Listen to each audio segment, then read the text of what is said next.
Hymn number 34. Be ready when the bridegroom comes. Well, our lamps be filled and ready. When the bridegroom comes.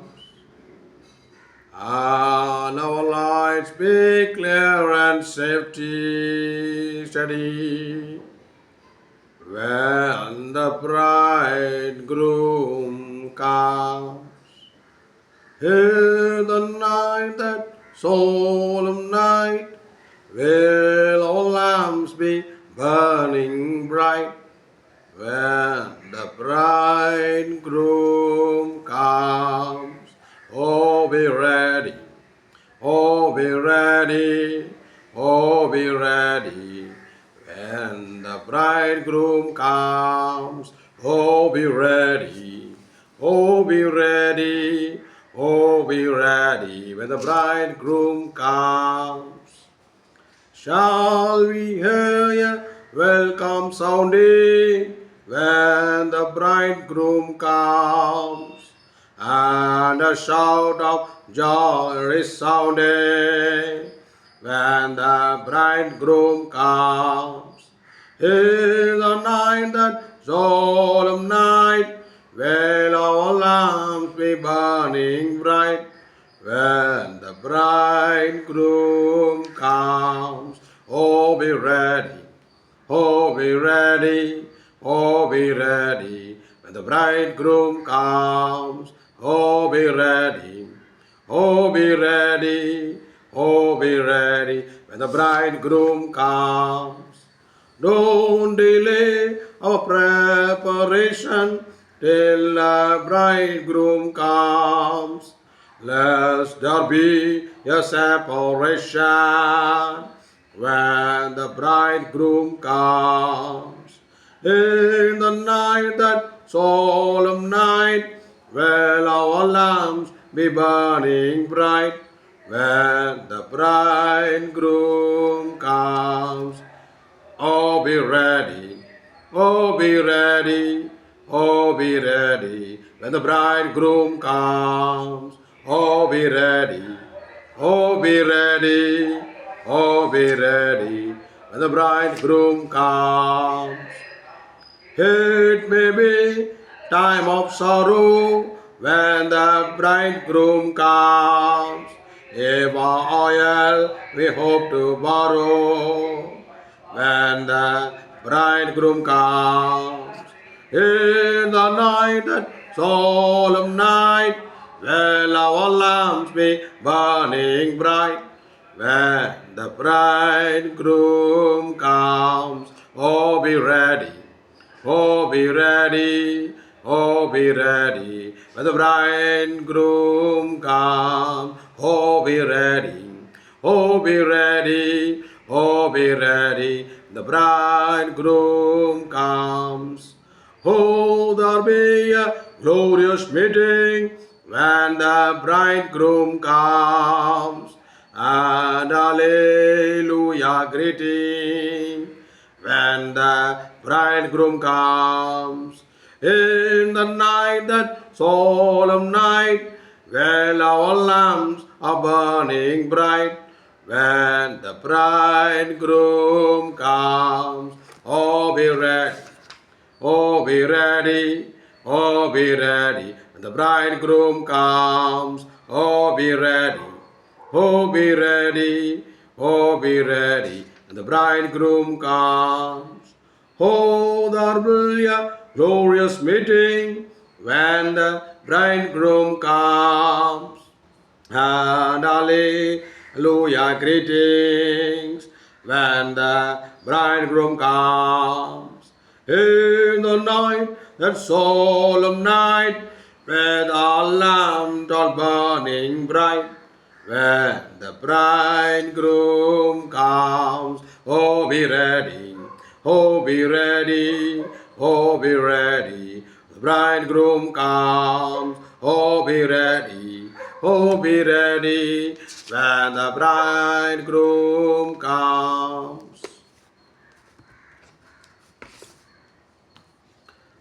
Isaiah 55, 6 to 7 says, Seek the Lord while he may be found. Call upon him while he is near. Let the wicked forsake his way, and unrighteous man his thought. Let him return to the Lord, that we have compassion on him, and to our God, for he will abundantly pardon. Whoever conceals the sin does not prosper, but the one who renounces find them have mercy. Proverbs 8:13 says, Almighty God, to whom all hearts are open, all desire known, from whom no secrets are hidden, cleanse the thoughts of our heart by the inspiration of your Holy Spirit, that we may perfectly love you and magnify your holy name through Jesus Christ our Lord. Most merciful God, we confess that we have sinned in thought, word, and deed through our one fallen and common in others. We truly sought and turn humbly from us sin. Lord, have mercy. Christ, have mercy. Lord, have mercy. Most merciful God, have mercy upon us, pardon, deliver us from all our sins, confirm and strengthen us in all goodness, and keep us in life and eternal through Jesus Christ our Lord. Apostles' Creed. I believe in God, the Father Almighty, the Creator of heaven and earth. I believe in Jesus Christ, His only Son, our Lord, who was conceived by the power of the Holy Spirit and born of the Virgin Mary. He suffered under Pontius Pilate, was crucified, died, and was buried. He descended to the dead. On the third day rose again from the dead. He ascended to heaven, and is seated at the right hand of the Father. He will come again to judge the living and the dead. I believe in the Holy Spirit, the Holy Church, the communion of saints, the forgiveness of sins, the resurrection of the body, and the life eternal, everlasting. The Lord's Prayer. Father, which art in heaven, hallowed be thy name. Thy kingdom come, thy will be done in earth as it is in heaven. Give us this day daily bread, and forgive us our debt as we forgive our debtor. And lead us not into temptation, but deliver us from evil. For thine is the kingdom and power and glory forever and ever. Amen.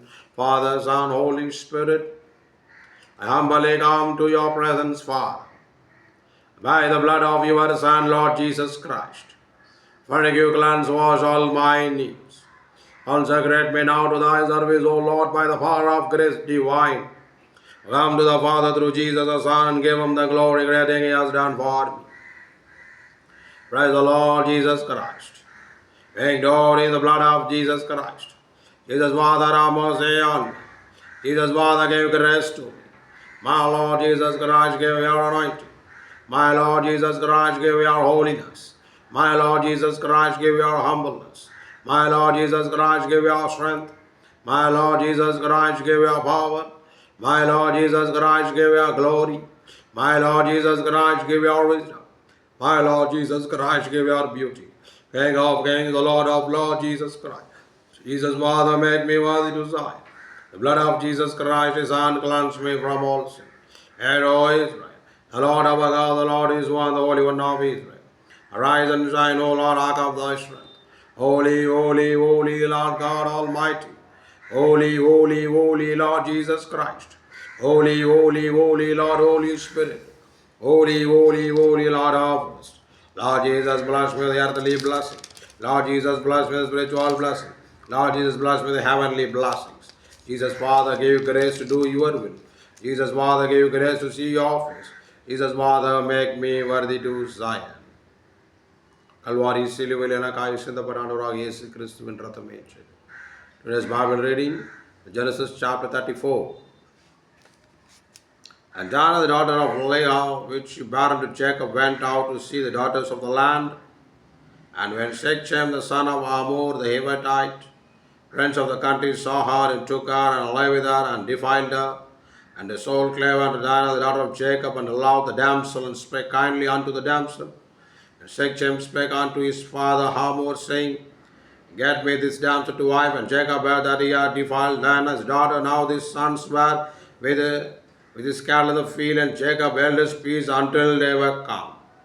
And Hamor, the father of Shechem, went out unto Jacob to commune with him. And the sons of Jacob came out of the field when they heard it, and the men were grieved, and they were very wroth, because he had wrought fall in Israel, and lying with Jacob's daughter, which thing ought not to be done. And Hamor communed with them, saying, The soul of the son of Shechem longed of your daughter.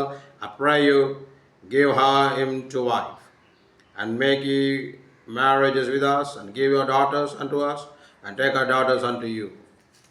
And he shall dwell with us, and the land shall be before you. Dwell and trade ye therein, get you possessions thereon. And Shechem said unto her father and brethren, let me find grace in your eyes, and what ye shall say unto me, I will give. Ask me never so much dowry and gift, and I will give according as you shall say unto me. But give me the damsel to wife. The sons of Jacob answered Shechem and Hamor his wife deceitfully and said, because ye had defiled Dinah the sister. And they said unto them, we cannot do this thing to give our sister to one that is uncircumcised, for that were a reproach unto us. But in all this we will consent unto you, if you will be with me, that every male of you be circumcised. Then will we give our daughters unto you, and we will take your daughters to us, and we will dwell with you, and we will become one people. But if you will not hearken unto us to be circumcised, then will we take our daughters, and we will be gone. And the word pleased Hamor and Shechem, Hamor's son, and the young man deferred not to do the thing, because he had delight in Jacob's daughter, and was more honorable than all the house of his father. And Hamor and Shechem his son came unto the gate of the city, and come unto the men of the cry, saying, these men are peaceable with us, therefore let them dwell in the land, and trade therein, for the land, behold, is large enough for them, and let us take the daughter to us for wives, and let us give them our daughters. Only therein will the men consent unto us, for to dwell with us, to be one people, for every male among us be circumcised, and they are uncircumcised. Shall not the cattle and the substance and every beast of the be ours? Only let us consent unto them, and they will dwell with us. And unto Hamor and unto Shechem his son hearkened all that went out of the gate of the city, and every male was circumcised, and all that went out of the gate of his city. And it came to pass on the third day, when they were sold, the two of the sons of Jacob, Simeon and Levi, Dinah's brethren, took each man his sword, and came upon the city boldly, and slew all the males. And they slew Hamor and Shechem his son with the edge of the sword, and took Dinah out of the Shechem's house, and went out. The sons of Jacob came upon the slain, and spoiled the city, because they had defiled the sister. And they took the sheep, and her oxen, and her asses, and that which was in the city, and that which was in the field, and all the wealth, and all the little ones. And the wives took the captive, and spoiled even all that was in the house. And Jacob said to Simeon and Levi, you have troubled me to make me to stink among the inhabitants, the land among the Canaanites and the Perizzites, and are being few in number, they shall gather themselves together against me and slay me, and I shall be destroyed, and I and my house. And they said, should we deal with our sister as with an harlot? கர்த்தருடைய பரிசுத்த நாமத்துக்கு மகிமை உண்டாகட்டும். இந்த அதிகாரத்தில் வாசித்த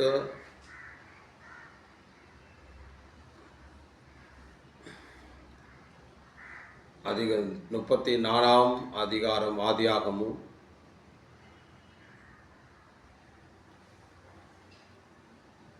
மிக மிக துல்லியமாக சொல்லப்பட்ட வார்த்தைகள் அந்த அதிகாரத்திலே காணப்பட்டிருக்கிறது.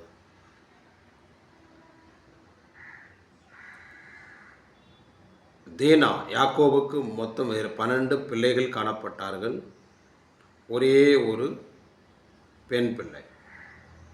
சுற்றி பார்க்கறதுக்காக டயானா என்ன பண்ணுறாங்க, அவங்க அப்படியே சுற்றி பார்க்கும்படியாக போகும்போது அந்த ஊரில் இருக்கிற ஒரு பையன் என்ன பண்ணுறான், ஆசைப்பட்டு அவன் அதை தவறாக யூஸ் பண்ணிக்கிறான். அப்புறமா என்ன நடக்குது, ஒரு பெரிய ஒரு பிரச்சனை காணப்படுகிறது. இந்த கதையை குறித்து நான் அழகாக சொல்லலாம், ஆனால் நீங்கள் வேதத்தில் வாசித்து பார்த்தீங்கன்னா தான் அதோடைய ஒரு ஆழமான கருத்து உங்களுக்கு தெரியும். அவரோட சகோதரர்கள் மிகுந்து கோபித்து என்ன பண்ணுறாங்க, எல்லாருமே பட்டயத்தின் மோனையிலே வெட்டி சாய்க்கிறதாக வேதம் சொல்லப்பட்டிருக்கிறது. ஆனால் அவர்கள் செய்ததும் பெரிய தவறான ஒரு காரியம். அதனால தான் இப்படிப்பட்ட ஒரு காரியம் காணப்பட்டது. தேவ ஜனமே, நாம் கூட எந்தெந்த விஷயத்தில் நாம் கோபித்து இருக்க வேண்டும், எந்தெந்த விஷயத்தில் வைராக்கியமாக இருக்க வேண்டுமோ அதில் வைராக்கியமாக இருந்தால் மாத்திரம்தான் நம்முடைய வருங்கால சந்ததிக்கு ஆண்டவருடைய பயபக்தியை நாம் கற்றுத்தர முடியும். இல்லை என்றால் ஒருபோதும் முடியாது. ஆகவே விழித்திருங்கள், விழிப்போடு நாம் காணப்பட வேண்டும். அதிகமாக நாம் ஜெபிக்க வேண்டும்.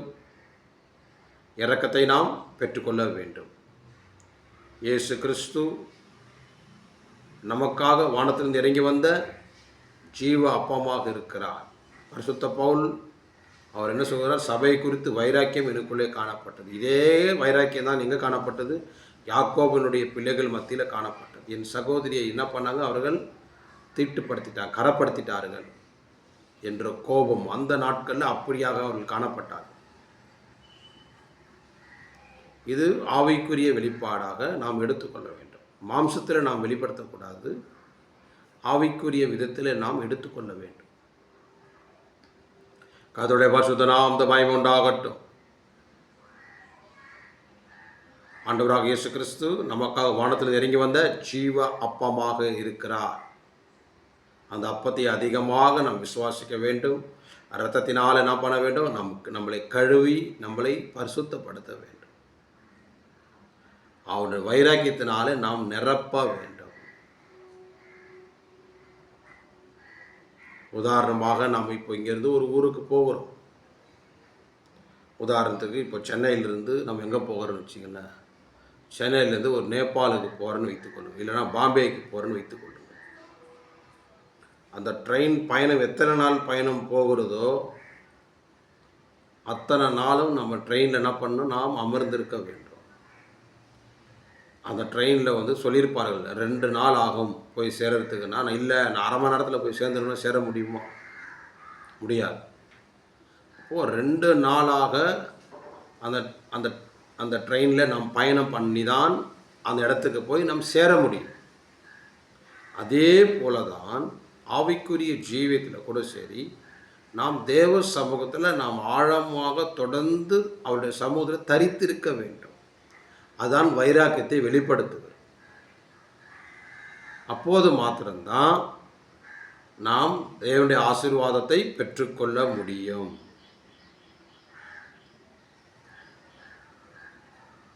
ஒரே நாளில் ஆசீர்வாதத்தை பெற்றுக்கொள்ள முடியாது. அவனுடைய சித்தம் என்னவோ அது நிறைவேறது வரைக்கும் நாம் ஒப்பு கொடுக்க வேண்டும். சில பேர் பாருங்கள், ஒரு நாள் 1 வருஷம் காத்திருப்பார்கள். அதுக்கப்புறமாக ஆண்டவர் என்னை ஆசீர்வதிக்க மாட்டார், ஆண்டவர் என்னை உயர்த்த மாட்டாருன்னு சொல்லி சோர்ந்து போய்விடுவார்கள். ஆனால் உண்மையாகவே தேவ சமூகத்தில் அவருடைய பிரமாணங்களுக்கு கீழ்ப்படிந்த தேவ பிள்ளைகள் எந்த பலவீன தோல்வி வந்தாலும் சுத்திகரித்து பரிசுத்தப்படுத்தி தன்னை ஆயத்தத்துக்காக ஒப்பு கொடுத்து போகிற தேவ பிள்ளைகள் நிச்சயமாகவே ஆசீர்வாதத்தை ஒரு நாள் என்ன பண்ணுவாங்க? பெற்றுக்கொள்வார்கள். ஆகவே இன்னும் பல அநேக உதாரணங்களை நான் சொல்லலாம். எவ்வளவோ உதாரணங்கள் சொல்ல வேண்டிய காரியங்கள் இருக்கிறது. ஆனால் இந்த 34ஆம் அதிகாரத்தில் சொல்லப்பட்ட வசனம், யாக்கோபின் பிள்ளைகள் எவ்வளோ வைராக்கியமாக இருக்கிறார்கள். நம்முடைய கிரீடத்தை இன்னொருத்தர் என்ன பண்ணக்கூடாது? பறித்து கொண்டு போகாத அளவுக்கு நம்மை நாமே பற்றுக்கொள்ள வேண்டும். நம்மளதை நாம் பாதுகாக்க வேண்டும். சத்துருவானவன் நம்முடைய ஆசீர்வாதத்தை பிடுங்கும்படியாக என்ன செய்கிறான்? மிகுந்த கோபாக்கினியாக சுற்றி கொண்டிருக்கிறான். மிகுந்த கோபாக்கினியாக, வல்லமையான கோபாக்கினியாக சுற்றி கொண்டிருக்கிறான். கெச்சிக்கிற சிங்கம் போல கோபத்தோடு சுற்றி கொண்டிருக்கிறான். உன்னுடைய ஆசீர்வாதத்தை பிடுங்க முடியாது. ஆனால் நாம் என்ன செய்ய வேண்டும்? நம்முடைய ஆசீர்வாதத்தை ஒருபோதும் சத்துரு எடுத்துக்கொள்ளாத அளவுக்கு நாம் என்ன செய்ய வேண்டும்? அந்த ஆசீர்வாதத்தை கெட்டியாக பிடித்து கொள்ள வேண்டும். அப்போது அதுக்கேற்ற வைராக்கியம் நமக்குள்ளே காணப்பட வேண்டும். சபை குறித்து வைராக்கியம் என்னை என்ன பண்ணுது, பட்சித்து சொன்னது மாதிரி ஒரு வைராக்கியம் நமக்குள்ளே காணப்படவே. அந்த வைராக்கியம்தான் நம்மளை வைராக்கியத்தை விட்டுட்டோம்னா நாம் தேவனோடு கூட என்ன பண்ண முடியாது, நாம் போய் கானான் தேசத்தை போய் என்ன பண்ண முடியாது, சேர முடியாது. கானானின் பயணம் மிக தூரம், அதை போகிறதுக்கு பல வருடங்கள் ஆகும், உடனே போக முடியாது. இயேசுவை போல கேரக்டர் நமக்குள்ளே காணப்படவே. கானான் தேசம், எருசலேம் சீயோன் என்பது நம்முடைய ஆவிக்குரிய பரம கானான் தேசம் மிக தூரமாக இருக்கிறது. இப்போதிலிருந்தே நம்ம நாம் என்ன பண்ணோம், தாழ்த்தி ஒப்பு கொடுத்து சுத்திகரித்து ஆண்டவருக்காக மீண்டுமாக வைராக்கியமாய் ஜீவிக்க அந்த வைராக்கிய நெருப்பை நம்முடைய கையில் நாம் எடுத்து கொள்ள வேண்டும்.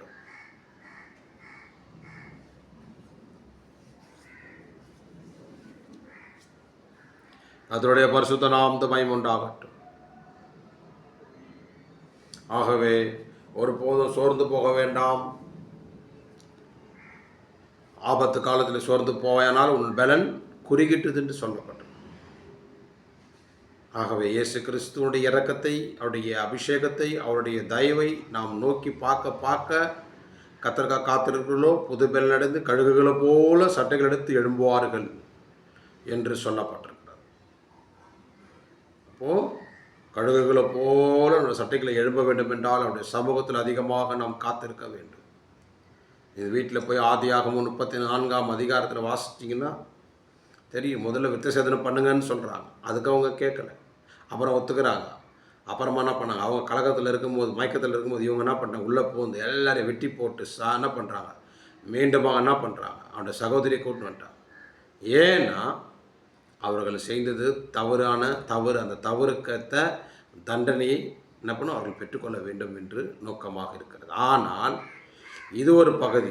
ஆனால் முக்கியமான ஒரு ஆழமான பகுதி என்றால் மாம்சீகத்தில் காமிக்கிறது அது வேறு விஷயம். ஆனால் ஆவிக்குரிய போராட்டங்கள், உங்களுடைய போராட்டம் எங்கே இருக்குது, மாம்சத்தோடு ரத்தத்தோடும் இல்லை, ஆவிக்குரிய வானமண்ட பொல்லாத சேனைகளின் அதிபதியோடு உங்களுக்கு போராட்டங்கள் இருக்குது. வேதத்தில் எபேசியரில் அழகாய் சொல்லியிருக்கிறது.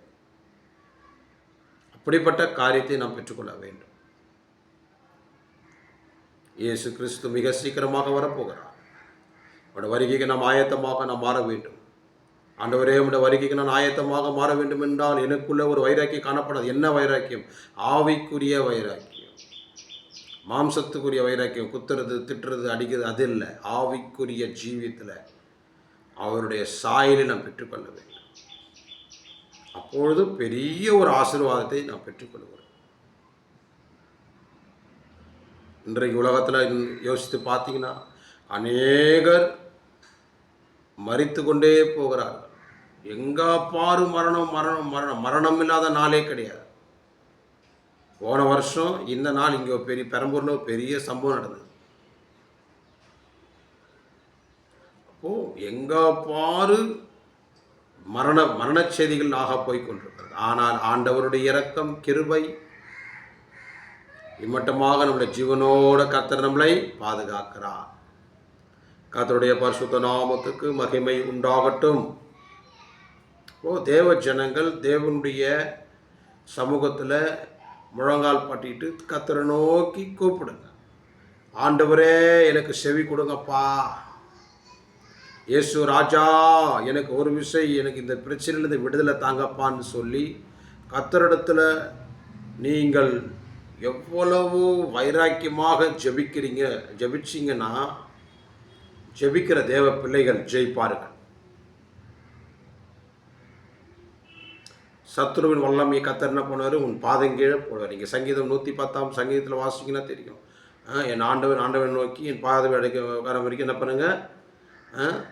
ஆகவே கர்த்தரின் தாவீது சொல்கிறாரு, சங்கீதம் 110:1 அவ்வளோ அழகாய் சொல்லப்பட்டிருக்கிறது. அவரோட பாதப்பீடில் வந்து உட்காருன்னு சொல்லப்பட்டிருக்கு. கர்த்தருடைய பாதத்தில் உட்காரும் போது கர்த்தர் என்ன பண்ணுறாரு, என்னுடைய சத்துரு என்னுடைய பாதம் கீழே போகிறார். ஒன்று. ரெண்டாவது விஷயம் என்னென்னா, அவர் என்ன பண்ண பிசாசின் வல்லமைகளை நிர்மூலமாக்குறார். மூன்றாவதாக கர்த்தர் நமக்கு ஆசீர்வாத கட்டளை எடுக்கிறார். ஆவிக்குரிய ஆசீர்வாதம், பூமிக்குரிய ஆசீர்வாதம், பரலோகத்துக்குரிய ஆசீர்வாத கட்டளை எடுக்கிறார். நாலாவதாக பார்த்தீங்கன்னா, ஆகவே இதை எடுத்துக்கொண்ட நாம் இந்த சந்தோஷத்தையும் எந்த வல்லமையும் பறித்து கொள்ளவே முடியாது. இந்த ஆசீர்வாதம் நித்தியமாக காணப்படுது. ஒருபோதும் நம்ம என்ன பண்ணலாம், மற்றவங்களுடைய குறைகள் குற்றங்களை நோக்கி பார்க்க வேண்டாம். இயேசு கிறிஸ்துவை அவருடைய இரக்கத்தையும் அவருடைய கிருபை நோக்கி பார்க்கும்போது பெரிய ஒரு ஆசீர்வாதத்தை நாம் பெற்றுக்கொள்கிறோம்.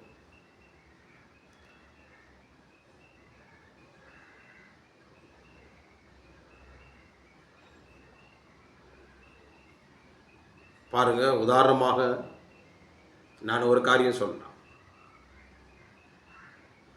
ஒரு காலத்தில் பார்த்தீங்கன்னா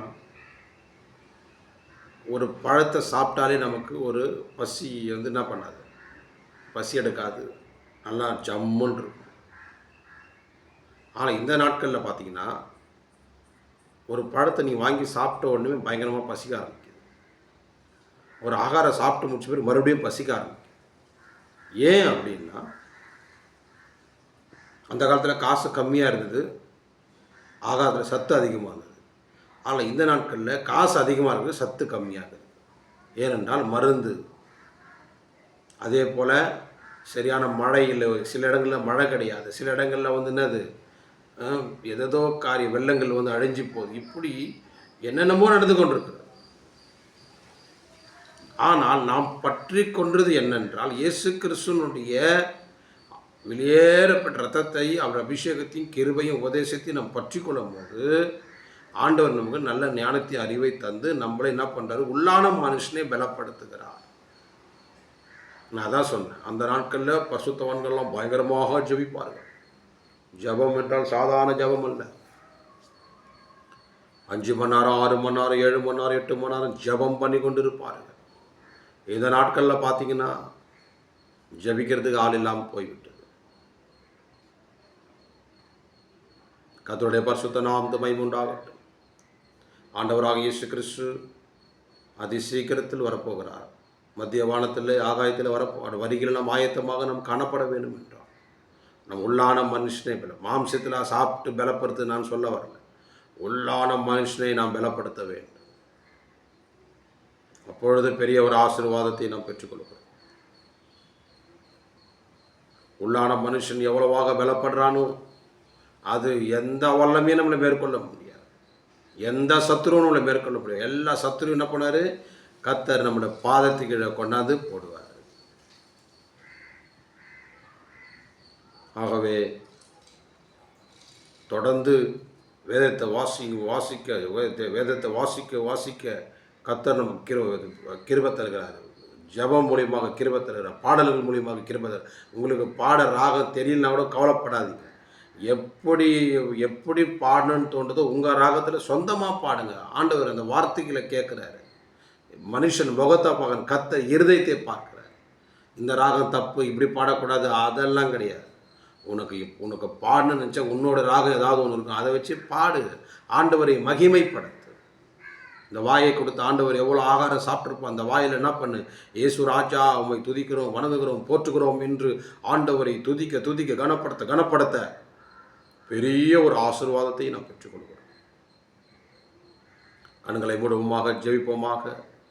எங்களை அதிகமாய் நேசிக்கிற எங்கள் பரம தகப்பனே, அப்பா பிதாவே, அன்பான தெய்வமே, அருமை இரட்சகரே, ஆவியானவரே, உமக்கு ஸ்தோத்திரம். அப்பா, நேற்றும் வேண்டும் மாறாதவர், ஒருவரும் சேராத ஒளியிலே வாசம் பண்ணுகிறவர், இருக்கிற வண்ணமாகவே இருக்கிறவர், யாவேன்னு அழைக்கப்பட்ட இந்த வேலையில் ஆண்டவரே, ஆதியாகமும் 34ஆம் அதிகாரத்தை வாசிக்க கிருபை கொடுத்து அப்பா, அந்த அதிகாரத்தில் யாக்கோபின் பிள்ளைகள் எவ்வளோ வைராக்கியமாக காணப்பட்டார்கள்.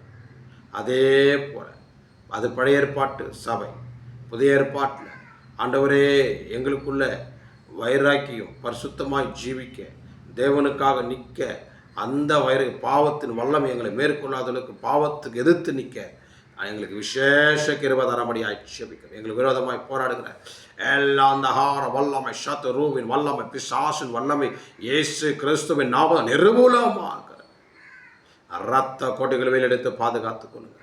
ஆசீர்வதிங்க. நம்முடைய ராஜ்யத்தை எங்களை தகுதிப்படுத்துங்க. எங்கள் மூலியமாக அநேக ஜனங்கள் நம்முடைய வெளிச்சத்துக்குள்ளே வர நீர் எங்களை பயன்படுத்த முடியாய் ஜெபிக்கிறோம். ஆண்டவரே, நம்முடைய சித்தத்தை செய்ய எங்களுக்கு கிருபை தாங்க. ஞானத்தை தாங்க, அறிவை தாங்க. நாங்கள் உங்களுடைய தாளத்தை நாங்கள் பிரயோஜனப்படுத்த எங்களை வழிவாசலை கடலுங்க, பலப்படுத்துங்க, ஆயத்தப்படுத்துங்க. இயேசு கிறிஸ்துவின் மூலம் ஜெபம் கேளும் ஜீவனும் நல்ல பிதாவே. ஆமென், ஆமென், ஆமென். God bless you.